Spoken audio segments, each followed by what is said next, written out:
সরকারি চাকরি থেকে ইস্তফা দিয়ে রাজনীতি, আন্দোলন সংগ্রামের দীর্ঘ পথ এবং নিশ্চিত মৃত্যুর মুখ থেকে ফিরে এসে গণপ্রজাতন্ত্রী বাংলাদেশ সরকারের স্বরাষ্ট্রমন্ত্রী হিসেবে শপথ নিয়েছেন কক্সবাজার ১ আসন থেকে নির্বাচিত সংসদ সদস্য সালাউদ্দিন আহমদ।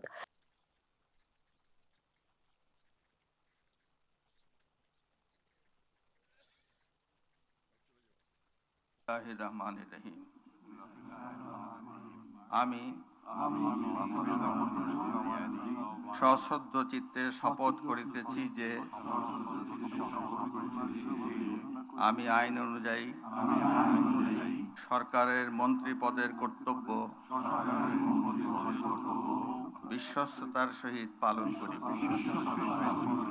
করিব।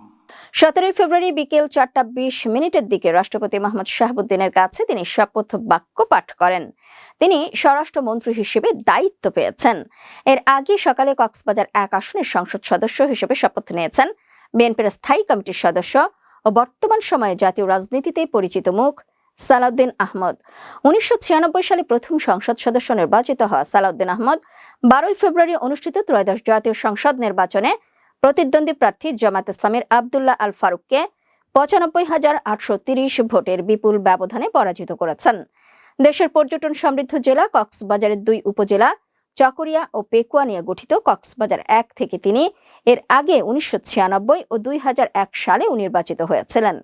2001 সালের 8ম জাতীয় সংসদ নির্বাচনের পর বিএনপির নেতৃত্বাধীন 4 দলীয় জোট সরকার গঠন হলে যোগাযোগ মন্ত্রণালয়ের প্রতিমন্ত্রী হন সালাউদ্দিন আহমদ এবং সেই সরকারের শেষ দিন পর্যন্ত তিনি দায়িত্ব পালন করেন।